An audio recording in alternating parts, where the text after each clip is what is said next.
Hello final year. Next है हम लोगों की मेन थ्योरम है, आप लोग ध्यान से समझ लेना प्लीज। आपकी मेन थ्योरम क्या है? Conformal theorem.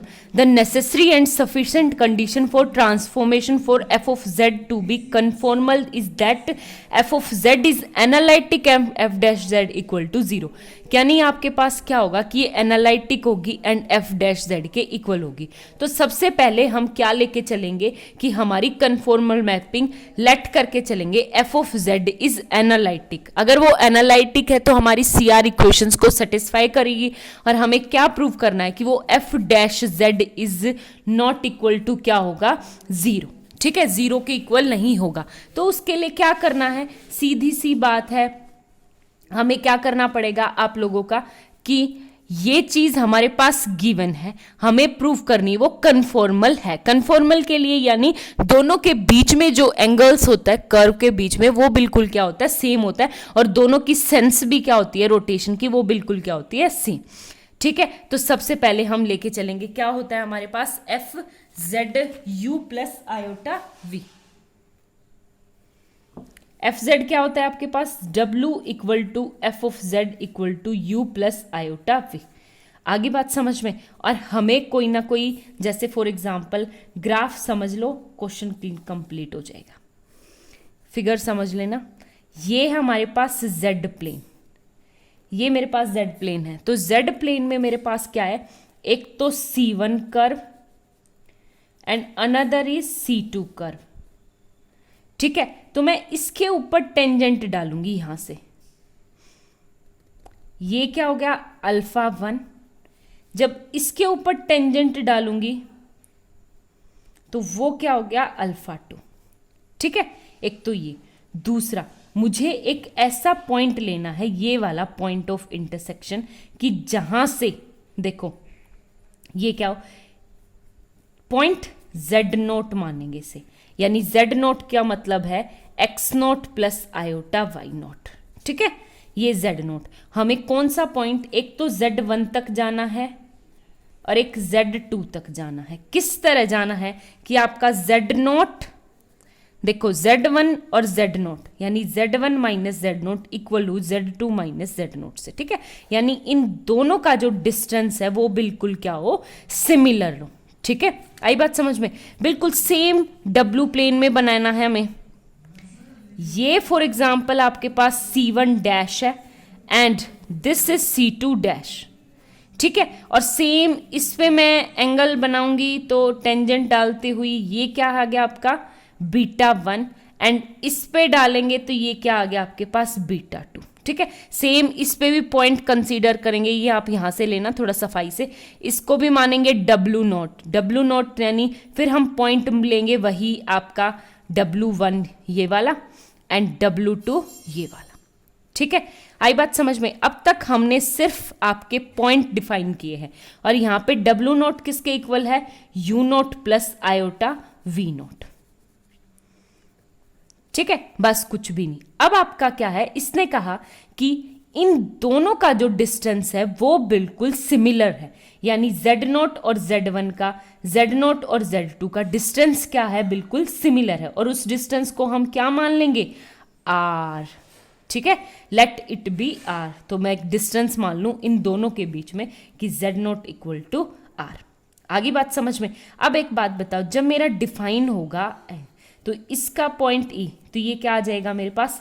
Z1 minus Z nought equal to, देखो Z1 minus Z nought equal to R E की पावर, देखो Z minus Z nought X1 plus iota Y nought, और वो क्या होता है?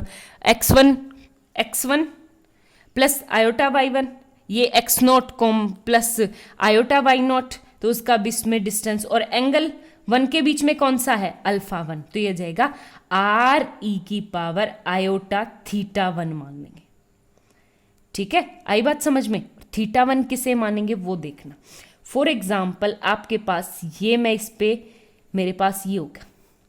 ठीक है, इस पॉइंट से इसके बीच का ये एंगल, ये कितना है मेरा? थीटा 1। ठीक है, ये क्या आ गया? R E की पावर आयोटा थीटा 1। आगे बात समझ में? सेम हमारे पास क्या है कि इस Z नोट को जब मैं पैरेलल, इससे Z2 तक का एंगल वो क्या है, थीटा 2। तो ये क्या आ जाएगा, Z2 minus Z0 equal to R E की पावर आयोटा थीटा 2, क्योंकि डिस्टेंस तो हमारे पास बिल्कुल सेम है, ई की power iota theta 1 and iota theta 2। ठीक है, आगे बात समझ में ये एक। तो अब दूसरी बात आप देखना कि अगर मेरे पास फॉर एग्जाम्पल ये अल्फा 1 है, ठीक, ये अल्फा 2 है, तो ये एंगल मेरे पास पूरा थीटा 1 है, ये थीटा 2 है, तो ये एंगल कितना हो जाएगा आपका, ये वाला। वैसे तो आपके पास एंगल इसको ऐसे भी लिख सकते हो, थीटा 1 माइनस थीटा 2।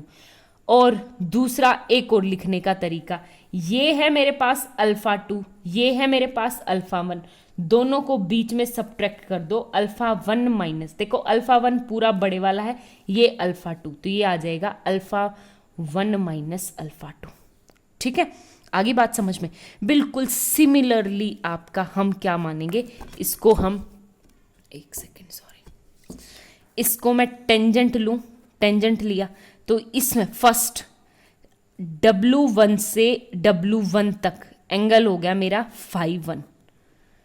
ठीक है, W0 से W2 तक का हो गया मेरे पास फाई 2, और बीच में ये वाला एंगल क्या है, बिल्कुल सेम, ये बीटा 2, ये बीटा 1, ये क्या आ जाएगा, बीटा 1 माइनस बीटा 2। ठीक है, आई थिंक आपको सारे एंगल समझ में आ चुके होंगे, सेम एज इट इज जैसे हमने यहाँ पे Z1 माइनस, तो यहाँ पे भी क्या ले लूँ मैं, बीटा 1 और बीटा 2, और इन दोनों की डिस्टेंस यानी W0 और W2 तक का डिस्टेंस सेम, W0 W1 का डिस्टेंस, और उसको क्या मान ले, L। ठीक है, तो यहाँ पे सिमिलरली बिल्कुल क्या हो जाएगा, W1 minus W0 equal to L E की पावर आयोटा बीटा 1। ठीक है, iota beta 1, sorry phi 1, W2 minus W0 equal to L E की पावर आयोटा थी फाई 2। ठीक है, सेम, क्योंकि फाई 1 एंगल मेरा किसके साथ है, W0 और W1 के साथ, और फाई 2 कितना एंगल है, W2, और मुझे प्रूव क्या करना है कि इन दोनों के बीच में जो एंगल है वो क्या है, अल्फा 1 माइनस अल्फा 2, इन दोनों के बीच में एंगल जो है वो क्या है, बीटा 1 माइनस बीटा 2। ठीक है, देखो एक बात बताओ, इतना हो गया मेरे पास पोर्शन। अब यहाँ पे तो मैं लेके चलूंगी, एनालिटिक फंक्शन है और ये डिस्टेंस में इक्वल आर आर लेके चली हूँ। ठीक है, बट जो ये एल है, दोनों जगह आपको गलती से भी इक्वल नहीं लेना, क्योंकि हमें इसे कन्फॉर्मल इक्वल प्रूव करना। ठीक है, तो यहाँ पे तो लेके चलेंगे, तो ये क्या लेना पड़ेगा, L1 और L2। मैंने पहले LQ लिया, वो भी थोड़ी सिमिलरिटी दिखाने के लिए, आपको समझाने के लिए, रटना नहीं है। अब इससे आगे क्या है आप लोगों के पास, एक बात बताओ, यहाँ पे ये अगर मेरा एंगल ये है अल्फा 1, ठीक, ये अल्फा 1 यहाँ पे, ये थीटा 1 ये वाला, अगर आपका अल्फा 1 थीटा 1 के इक्वल आ जाता है, यानी थीटा 1 अल्फा 1 के इक्वल आ जाता है, तो आपके पास R क्या हो जाएगा, 0, यानी दोनों के बीच में जो डिस्टेंस है वो क्या आ गया आपका, 0। ठीक है, सेम ऐसे ही थीटा 2 अगर अल्फा 2 के बराबर हो जाता है तो R डिस्टेंस कितना आ जाता है आप लोगों के पास, 0। ठीक है, इससे आगे बिल्कुल सेम एज इट इज। अगर एक बात बताओ, ये बीटा 1 है मेरे पास, बीटा 1 ये वाला एंगल अगर इक्वल आ जाता है तो आपके पास R की वैल्यू, L1 की वैल्यू क्या आ जाएगी, 0। यानी कि अगर बीटा 1 फाई 1 को अप्रोच करता है यानी इक्वल आ जाता है, तो L1 की वैल्यू क्या आ जाएगी, 0। और सिमिलरली ऐसे कि फाई 2 क्या करेगा बीटा 2 को, तो L2 क्या हो जाएगा आपके पास, 0। ठीक है, बस सिमिलरली लिखते जाओ, इतना हो गया मेरे पास। अब एक बात बताओ, एफ डैश जेड नोट निकालना है, कुछ नहीं, एफ डैश जेड नोट क्या होता है, limit Z tends to Z nought. By definition मैंने सिर्फ डिफरेंशिएशन की डेफिनेशन लगाई है, F of Z minus F of Z nought upon में क्या आ जाएगा, जेड माइनस जेड नोट। ठीक है, तो ये देखो, सबसे पहले फर्स्ट पुट करूंगी मैं Z1 के लिए, तो एफ डैश जेड नोट क्या हो जाएगा आपके पास, Z को पुट करूंगी Z1। ठीक है, तो limit Z1 minus, limit Z1 किसको अप्रोच करेगी, यानी F of Z1 minus F of Z0 Z1 minus Z0 equal to Z0 क्या है, W1 माइनस W0 अपॉन में Z1 माइनस Z0।